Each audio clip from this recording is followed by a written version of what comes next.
ডুমডুমাত BJP বিজয়োৎসৱ।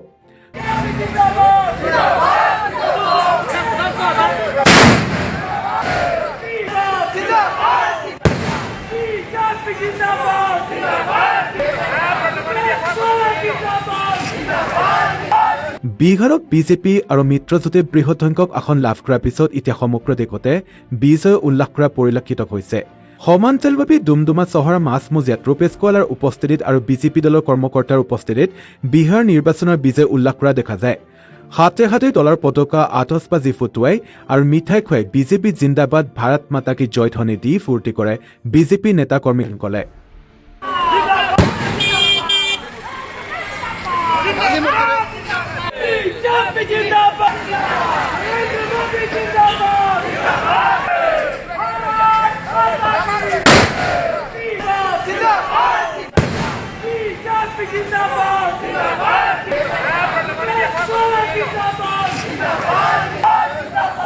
নহয়, কিছুদিন আগত যেতিয়া এক্সিট পোল আহিছিল, এক্সিট পোলতে ৰাইজৰ যি ইচ্ছা বা ৰাইজৰ যি মতাদহ মানে তেওঁলোকৰ যি মতদানৰ প্ৰতি যি আগ্ৰহ বা তেওঁলোকে যিটো নিশ্চিত কৰিছিল বা তেওঁলোকে যিটো সিদ্ধান্ত লৈছিল সেইটো এক্সিট পোলবিলাকে প্ৰতিফলিত কৰিছিল।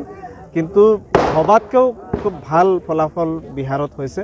মই দেশৰ যশস্বী প্ৰধানমন্ত্ৰী নৰেন্দ্ৰ মোদী ডাঙৰীয়াক, আমাৰ দলৰ সভাপতি জে পি নাড্ডা ডাঙৰীয়াক বহুত শুভেচ্ছা জনাইছোঁ। বিহাৰৰ নেতৃত্বক মই ধন্যবাদ জনাইছোঁ, নীতিশ কুমাৰ ডাঙৰীয়াক ধন্যবাদ জনাইছোঁ আৰু বিহাৰৰ ৰাইজক ধন্যবাদ জনাইছোঁ। এনডিএ গঠবন্ধনক ইমান বেছি সিট দি পুনৰবাৰ বিহাৰৰ ৰাইজক সেৱা কৰাৰ যি সুযোগ তেওঁলোকে প্ৰদান কৰিছে তাৰ বাবে মই তেখেতসকলক বহুত ধন্যবাদ জনাইছোঁ। এই জয় গণতন্ত্ৰৰ জয়, এই জয় উন্নয়নৰ জয় আৰু এই জয় ভাৰতীয় জনতা পাৰ্টি আৰু নৰেন্দ্ৰ মোদীৰ প্ৰতি থকা আৰু নীতিশ কুমাৰজীৰ প্ৰতি থকা গভীৰ আস্থাৰ জয়।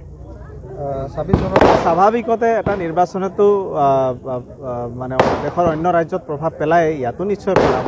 কিন্তু মই ভাবোঁ যে আমাৰ অসমৰ যিসকল দলৰ কাৰ্যকৰ্তা বা আমাৰ চৰকাৰ যেনেদৰে যিটো গতিত কোনো ধৰণৰ বিৰাম নোলোৱাকৈ বিৰামহীনভাৱে নিৰন্তৰ পৰিশ্ৰম কৰি গৈছে মুখ্যমন্ত্ৰী মহোদয়ে, সমান্তৰালভাৱে সকলো মন্ত্ৰীয়ে কষ্ট কৰিছে, বিধায়কসকলে কষ্ট কৰিছে, দলৰ কাৰ্যকৰ্তাসকলে কষ্ট কৰিছে, আমাৰ দলৰ সভাপতি দিলীপ শইকীয়া ডাঙৰীয়াই কষ্ট কৰিছে। কোনো কাৰণতে কোনেও বহি থকা নাই। জনসেৱা আৰু দলৰ সংগঠনক মজবুত কৰাৰ কাৰণে সকলো ধৰণৰ কাম আমাৰ দলে কৰি গৈ আছে আৰু আমি সাংগঠনিকভাৱে আমাৰ দলৰ স্থিতি যথেষ্ট মজবুত, আমি যথেষ্ট শক্তিশালী অৱস্থাত আছোঁ। গতিকে কোনো কাৰণতে আমি মানে নিৰ্বাচন আহিলে যে আমি কষ্ট কৰিব লাগে তেনেকুৱা কথা নহয়।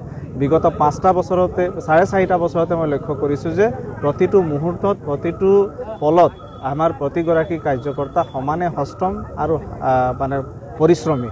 গতিকে যি দলৰ কাৰ্যকৰ্তা যথেষ্ট পৰিশ্ৰমী আৰু সদা সষ্টম হৈ থাকে, তাত কোনো ধৰণৰ নিৰ্বাচন বা কোনো ধৰণৰ মানে এটা বিশেষ মুহূৰ্তৰ কাৰণে কোনো ৰ'ব লগা নহয়।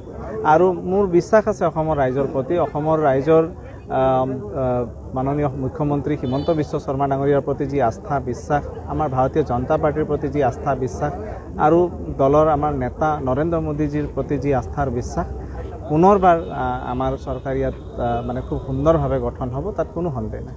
কংগ্ৰেছ আৰু বিৰোধী দলে কালি একেটা স্থানতে সহস্থান কৰিছে, তাক লৈ উদ্বিগ্ন হৈছে নেকি আপোনালোকৰ চৰকাৰ?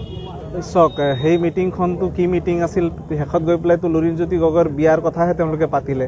গতিকে তেওঁলোকে বিয়া কেনেকৈ লুৰিণজ্যোতিৰ পাতিব পাৰি তাৰ কাৰণেহে সভা পাতিছিল, তেওঁলোকেতো গঠবন্ধনৰ কাৰণে কোনো সভা পতা নাই।